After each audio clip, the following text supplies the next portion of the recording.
right, we're going to go ahead and get started.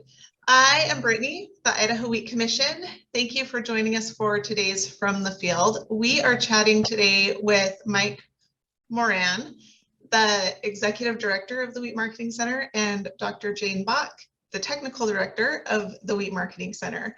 And we're just going to talk a little bit about what the Wheat Marketing Center does, first of all, and then also why the variety of wheat that you choose to plant matters for end use and in the markets. So Mike, if you want to start, just go ahead and introduce yourself.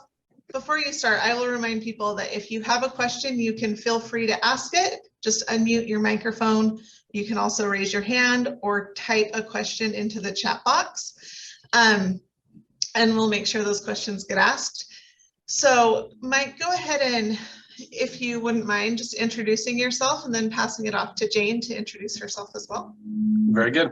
So my name is Mike Moran, as Brittany said. I started here as the Executive Director of the Wheat Marketing Center in April this year. And prior to that, I've worked in food, mostly baking, and agriculture pretty much my entire adult life. So a couple decades in the baking industry, managing operations and production and procurement for wholesale and retail bakeries in the Pacific Northwest. And then more recently, I managed a grower-owned company that did direct marketing of wheat and flour under the name of Shepherd's Grain. So I've worked with wheat millers, breeders, bakers throughout the industry pretty much my whole life. And the subject of wheat quality is particularly close to heart as a result, because I believe that the connections that farmers have with the end users are really important for both parties in understanding how they affect each other and how they can influence the outcomes. So that's me. And Jayne? Yes, I'm Dr. Jayne Bock. I am originally from Kansas, grew up on a wheat farm with my family. Growing hard red winter, dry land. My background, I attended Kansas State University for both my bachelor's and my master's. I specialized in feed science actually as my undergraduate, and then moved on to food science for my master's degree. After that, wanted to explore a little bit, so went up to Wisconsin, to the University of Wisconsin-Madison for my PhD, looking at really esoteric protein structures in whole grain products. And when I finished up there, moved east into Canada and actually did a postdoc fellowship at the University of Guelph, and then took over the cereals program as an adjunct professor at the University of Guelph. And so I spent a lot of time up there working with Eastern soft red winter, working with the breeders and the agronomists there. Because there was really this knowledge gap at the interface of production moving into end use. And so it wasn't really a targeted career move, it's just the need was there and I had the knowledge and expertise. And so I kind of fit into that role, kind of serving as the communicator between breeders and growers, and then the millers and the bakers. After that, I came back to the US and started working for some instrumentation companies. So if any of you have toured the Wheat Marketing Center and you've seen our laboratory, you saw some pieces of equipment with names like Brabender and Chopin. Those were the companies that I worked for on the analytical testing side. And when the Wheat Marketing Center position came open, I knew Gary Ho, I knew Bon Lee, I really enjoyed working with them. So that's how I came over to the Wheat Marketing Center as the technical director. Okay, and what exactly, just for anyone who might be listening to this who doesn't know, what exactly does the Wheat Marketing Center do? You want to take that one, Jayne, or do you want me to start? I'll let you start and then I'll add in. So the Wheat Marketing Center has been around since 1989. It was created actually as after discussions between several state wheat commissions realized there was a need for a facility that could really focus its attention on research and education around wheat, and particularly related to end use quality and baking quality. And as a result, they bought the building here in Portland, the Albers Mill building, which was an actual mill at some point. And it became the headquarters for Wheat Marketing Center. And we co-locate here also with U.S. Wheat Associates, West Coast office, as well as the Oregon Wheat Commission and Wheat Growers League, and USDA FIGIS is also in the building. As a whole, the easy way to encapsulate what Wheat Marketing Center does is try to build educational and scientific connections between the growers that grow wheat and then all of the customers, both domestically and internationally, that use wheat. From the most immediate, the millers, but all the way through to distributors, bakers, anybody that can do something with wheat.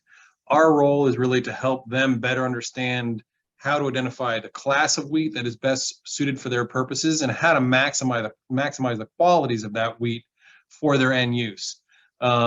And well, on the other side of the equation, we really feel it's very important that we provide as much education and interaction with growers on the other side to really understand the value of the decisions they make in growing higher quality wheat that are really for specific end uses and what those are.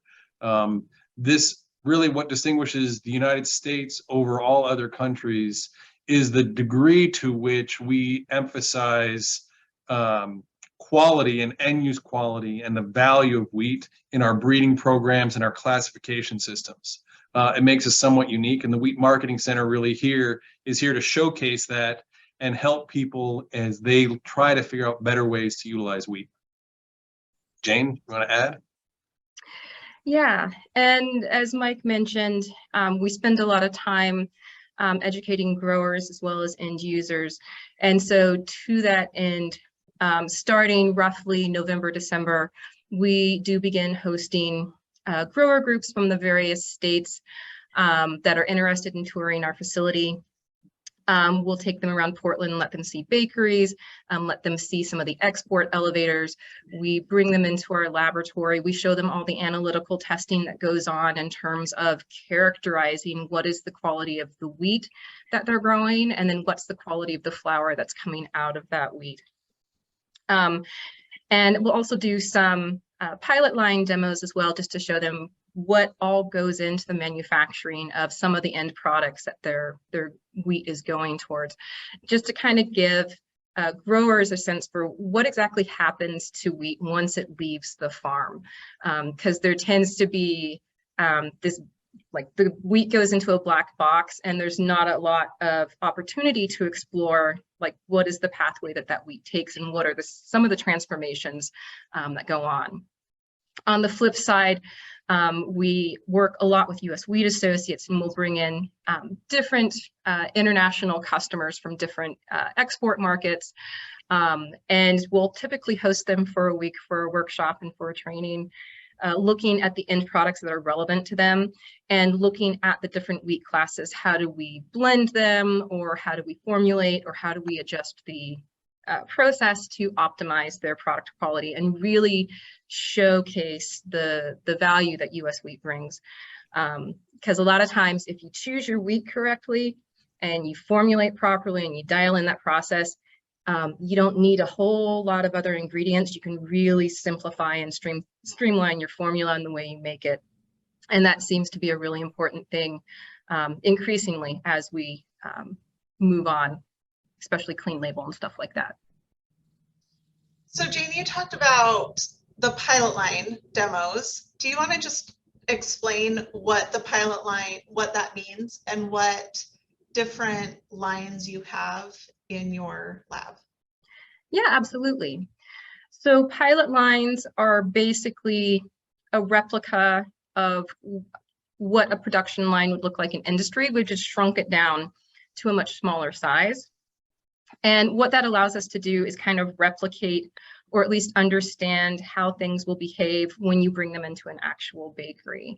And so when we do those demos, we're giving growers and we're giving end users the opportunity to see how things behave in a fairly realistic setting.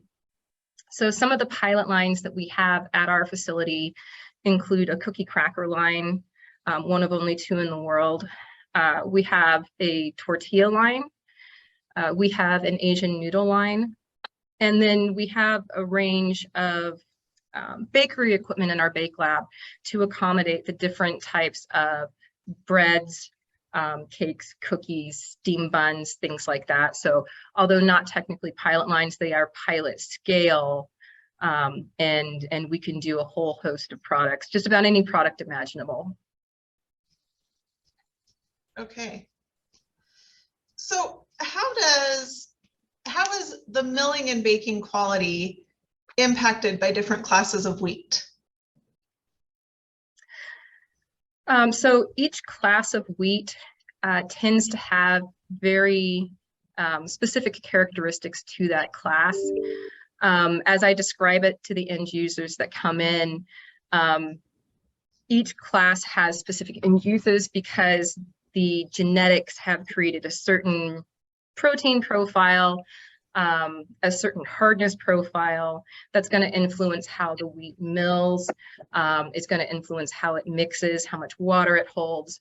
And so hard red winter as a class is going to perform and going to behave very differently from a hard red spring. And those are all going to be different from soft red winter and soft white. So by listing out the classes for our end users and kind of describing the general characteristics of that class, you can already start to identify the types of products that are best suited for those classes. And do you work with all 6 classes of wheat there at the Wheat Marketing Center, or just some of them? We do. We work with all classes of wheat. The class that we would probably touch on the least would be durum, but we do some work with durum, semolina, and pasta products. Okay, so what classes do you use on your noodle line if you're not using durum? When we think of noodles, we think of pasta. We think of pasta.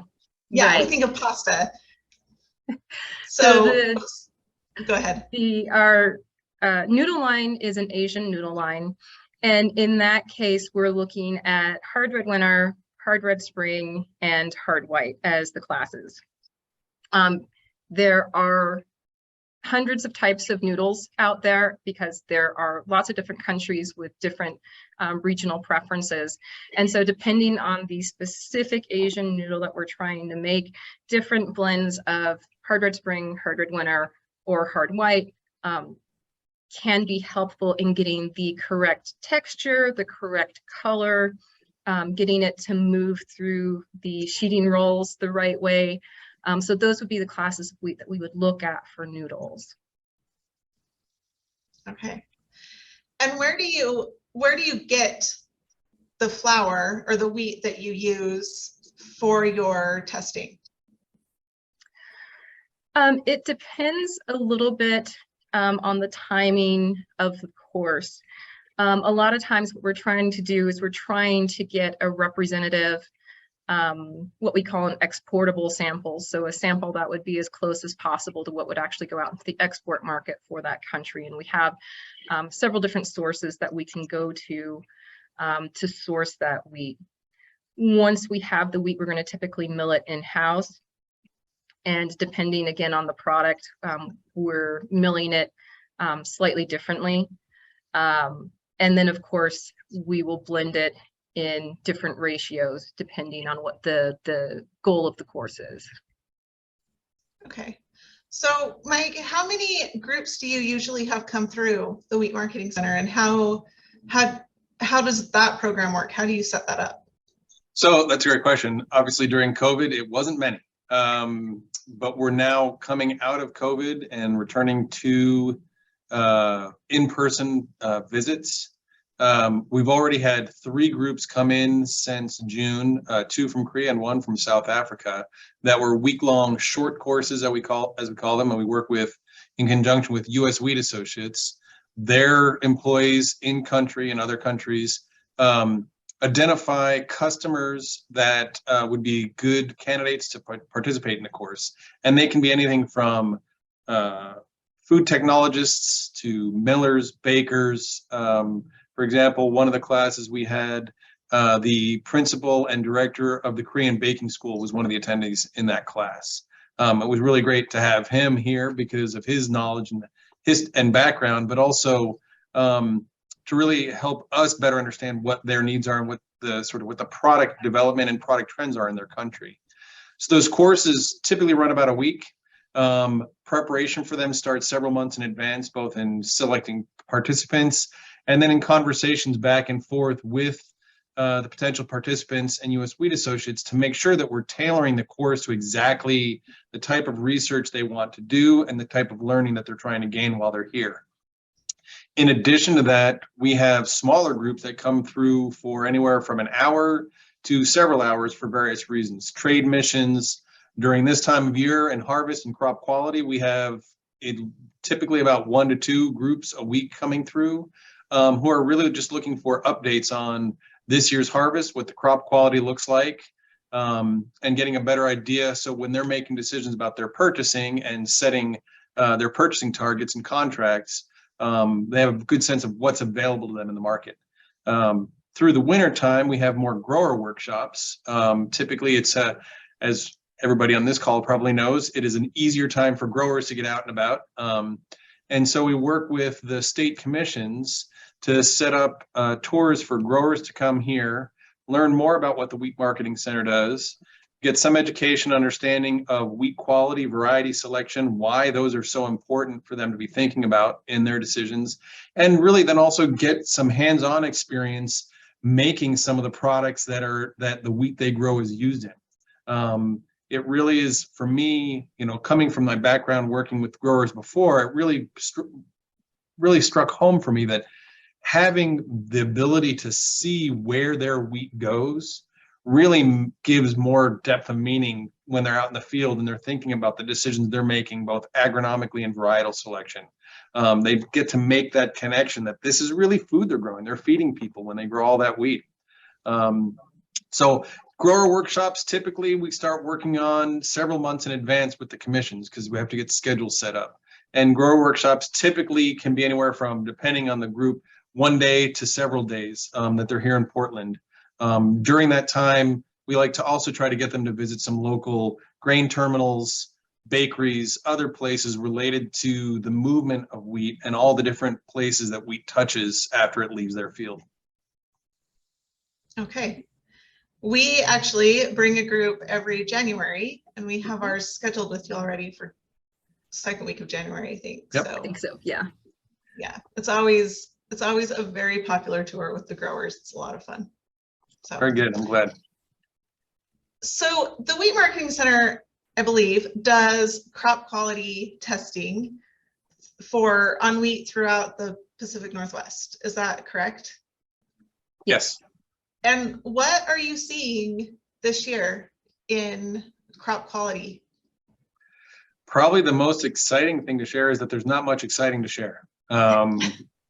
Compared to last year, we're seeing proteins, 1,000 kernel weights, test weights, falling numbers, ash, fairly consistent with the 5-year average. So a relatively normal year for the Pacific Northwest for soft wheats.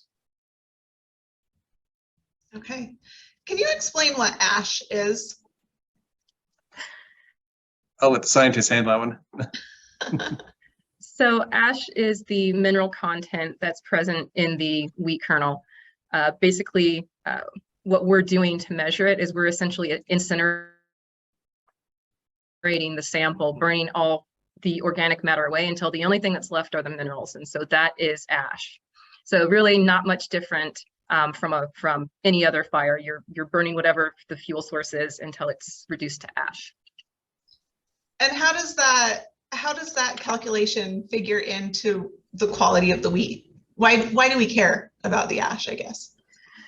So ash preferentially locates itself in the bran layers of the kernel. And when we mill this down into a refined flour, we want to get as much of the central portion of the kernel, the white flour portion, the endosperm, and as little of the bran as possible. So the presence of bran tends to be detrimental to certain types of end products. And we don't have a great way of directly measuring how much bran is present in that refined or white flour. But a good proxy is measuring that ash content, because we know that ash is predominantly going to come from the bran.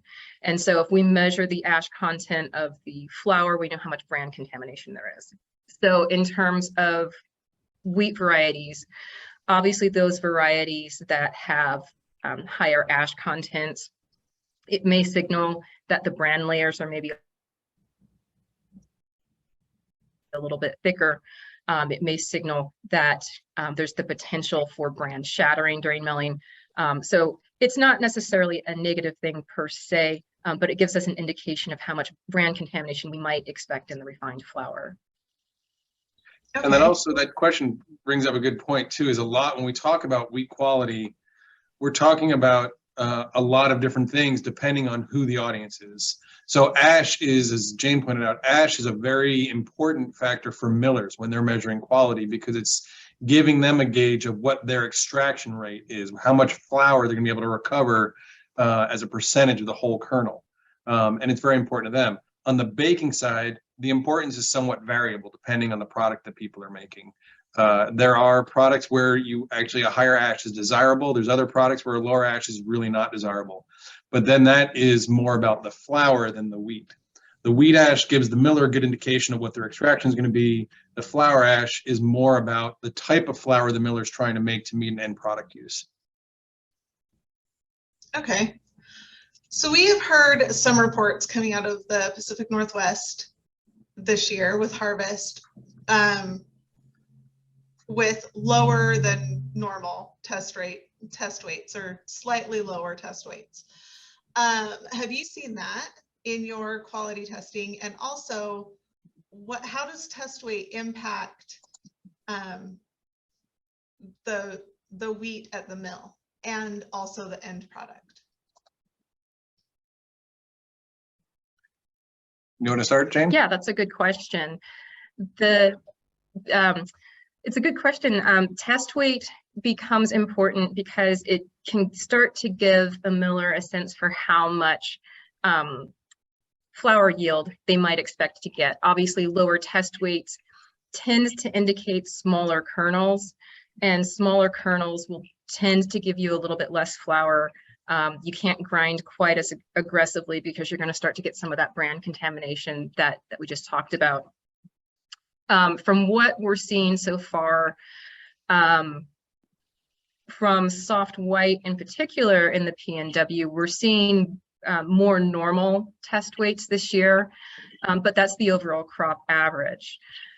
Every new crop year, there are typically pockets, regionally speaking, where we might see some lower test weights, so below 60 pounds per bushel. But I would say the crop as a whole, what we're seeing for the average is something hovering slightly above 60 pounds per bushel. Yeah, and I'm just to answer your question, I was looking to the side because I pulled up the full data set from this year's crop just to kind of get a gauge. And I would just sort of reiterate Jayne's point, is that overall average across the crop looks relatively normal compared to the 5-year average, maybe just slightly lower than the 5-year average, but still very good. It's all class 1 for the most part. But there are some regional pockets where you see slightly lower ashes, but not very much. Nothing, I think, that would be of concern to a miller or to an exporter. Okay, that's great news. We like results like that. So every year varies widely. Last year with the drought, yields were quite low, much lower than the previous year that were very high. This year our yields are good. How do you adjust? How do you as a wheat marketing center adjust based on those production years? But also what do millers and bakers do to adjust on their end as well? Last year was definitely one of those years where there was a lot of concern coming in quite early about what the crop was going to look like. And so on our side, one of the first things we started doing was conducting some additional testing earlier than we normally would, just to give the export markets a little bit more information to calm some fears. Because yes, with the drought last year, we did see higher protein contents, especially in the soft white, which is always a concern to exporters. But when we started delving into the heavy duty testing, we actually saw that the performance wasn't that far off of the 5-year average. And so in a year like that, when you're seeing higher protein, there are some concerns, but the performance, so the quality coming out is still right around where you expect it. The adjustments in the market are fairly minimal. So our big recommendation last year, especially for cake manufacturers where that high protein may cause a little bit of an issue, was really just select your mill streams carefully. And a lot of that is just making sure you're minimizing that bran contamination in the white flour. But overall, not a lot of adjustments were necessary last year to accommodate that higher protein. I mean, it's a testament to how good a job the breeders have been doing in terms of delivering against quality targets, while also making sure that the wheat,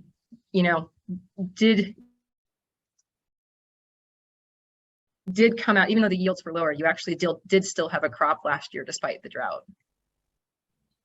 That's great. And oh, sorry, go ahead, Mike. No, I was going to piggyback on that slightly, because I think, going back to like my days in baking, when I first got involved with the Wheat Marketing Center in around 2000, I was trying to identify varieties, particularly of hybrid winter, that were very suitable for what I was trying to make in my bakeries for my products, and worked directly with farmers and would bring buckets of wheat into the Wheat Marketing Center. And Bond was still here back then, and he'd grind them up and I'd take them into the bakery and bake. And that also got me involved with the Pacific Northwest Wheat Quality Council, with whom we participate as well as a collaborator that really works on that, giving that information, quality information, back to the breeding programs.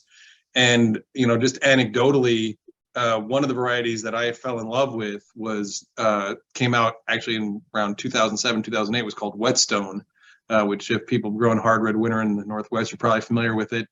And what really distinguished that one for me, particularly later on when I was working with the guys at Columbia Plateau, is the quality, its end-use production quality, how it behaved in performance in a baking setting, was not anywhere near as variable as it looked like when you looked at how the harvest was. So in high protein years and low protein years, it still performed exceedingly well, and very consistently.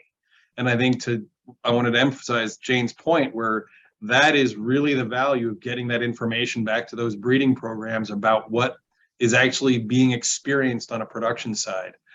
Because the more that we can focus on those products, the greater value U.S. wheat has as a whole, because that consistency is probably one of the most important qualities that anybody in baking and manufacturing is looking for, is that it is going to be predictable and consistent year after year. How is our protein looking this year? How have protein levels been? We are seeing more typical protein levels this year. The last time I looked, I think the crop as a whole, soft white, is averaging around 9.4, 9.5%, which is very much in line with the 5-year average. I think club was slightly above 10%, so maybe a little bit higher, but not to the degree that we saw last year. So I would say much more normal protein levels this year. And what are the impacts of that protein variance, either too low or too high, in end use and production? So one of the big things to keep in mind is that protein content is one of the things that is really easy to put into a spec sheet. It's really easy to specify a protein target. The hard thing is assessing what is the quality of that protein that you're getting. And so a lot of times the assumption is if protein is higher, the gluten strength is going to be higher as well by virtue of that higher protein. And if the protein content is lower, it's going to be weaker. that's not necessarily the case, and it's part of the reason we spend so much time with end users in our export markets, trying to help them understand that they can specify a protein content, but it doesn't necessarily tell them everything they need to know about the protein. And so not to be so strict with their protein content targets in their contracts. And certainly we did see some loosening of those protein content ranges last year to accommodate higher protein, because we were able to show that the quality of the protein was remaining relatively consistent. So we weren't seeing excessively strong gluten profiles coming out of that higher protein. They were still right where you want them to be performance-wise for soft white. Okay. So we have hit our 30-minute mark, which is typically where we like to wrap these up. Thank you so much for your time, but I just want to make sure that nobody else has questions, or if Mike or Jayne, you have any last things to say. It looks like Matthew has some questions. Go ahead, Matthew. Yeah, you've kind of touched on this, but is there something that you would most want like end users to know about the wheat that they're getting, and something that you would most want farmers to know about what the customers are looking for? I've been talking a lot, Mike. Do you want to take a first stab at this, and then Okay. I'll piggyback? So I think one of the things that we try to communicate as clearly as possible to end users is the value that they get when they're looking at U.S. wheat and U.S. wheat classes, and really helping them understand all of the care and diligence that goes into the breeding programs, the varietal selections, the farm agronomics, and the farm practices, that really the value they get from using U.S. wheat, beyond just the consistent end use quality, is all of the care and diligence that's going into getting them the product that they want, and that their feedback and the information that we get from them matters, and it has an influence on future breeding programs and decisions at the farm level. On the grower side, I think probably the clearest message that I would always try to get out to growers is that quality matters. That we are competing in a global market for wheat. There are definitely lower cost options out there all the time, but if we want to compete on a lower cost scale, we're likely going to lose. So really the best place for us to compete is on value and quality. And so what they do at the farm really has a big impact on the decisions that importers in other countries are making when they're deciding where to get their wheat and what wheat to buy, and also how much it's worth paying for. Thank you. Do you have anything to add to that, Jayne? No, I think I'll let Mike's answer stand unless there's a follow-up on that. All right. Do you have a follow-up for them, Matthew, or? Sure. One more question since I've got you. Is there something you see? What's the biggest need coming down the pipeline? Something in the next 5-10 years that maybe we're not looking at yet? What do you see coming in the future? From an end user perspective, one of the things I see coming down the pipeline is there is a lot of focus right now on nutritional targets for breeding programs. So breeders already have a really tough job trying to, disease pressure. You've got drought is always a specter, all the agronomic characteristics of it. And then you have the quality targets that you have to hit. And now there is a little bit of pressure starting to come in from end users and consumers that they want to see breeding targets for improved nutrition. So that's something that we're starting to see a little bit, and I think it's only going to continue to grow. So that's on the end user side. For growers, especially here in the PNW, I know there have been a lot of concerns about late maturity alpha amylase and not having a really good test to clearly distinguish between pre-harvest sprouting and late maturity alpha amylase. And the reason that's important is because it looks like late maturity alpha amylase may not be as detrimental to overall end use quality as pre-harvest sprouting. And if that's the case, then we probably shouldn't be discounting late maturity alpha amylase wheat quite as much. And there is work underway right now to develop a test to differentiate between those two causes of low falling number. And we're going to be working on beta testing that in the next year or two. So that work is underway, but I think that's a big need that's going to be coming out, especially for those discounts. Yeah. I would just add to that, sort of amplifying the note on nutrition. I attended the U.S. Wheat Associates World Staff Meeting recently, and it was an opportunity to hear from all of the different offices globally about what consumer trends looked like where they were.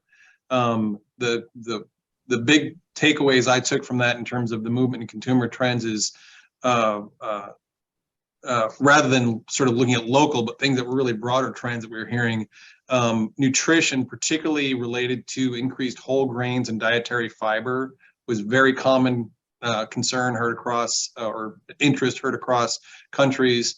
And then also clean labeling, which is an increasing consumer trend here. And clean labeling, for if you're not familiar, is really the idea of simplified ingredient decks on if you look at the nutrition panel, seeing fewer additives, fewer preservatives, fewer unfamiliar words, and really a label that everything is a recognizable ingredient. And that really does play into sort of the variety and crop selection too, because if you're starting with, Jayne said earlier, if you're starting with a high quality wheat, you don't need a lot of other things to make your product work. And so really variety, or I should say class and quality wheat selection is going to become more important and a greater emphasis. Thank you. All right. Well, thank you both so much for joining us today. That was very interesting. And I just want to remind anyone listening that we do take a group of growers to the Wheat Marketing Center in January. If you are interested in participating in that, please let me know. You can reach me at brittany@idahowheat.org. And we will see you next month for our From the Field on gut nutrition and the microbiome. So thank you again, Mike and Jayne, and we'll let you get back to work. Thanks, Brittany. Have a great day. Thank you.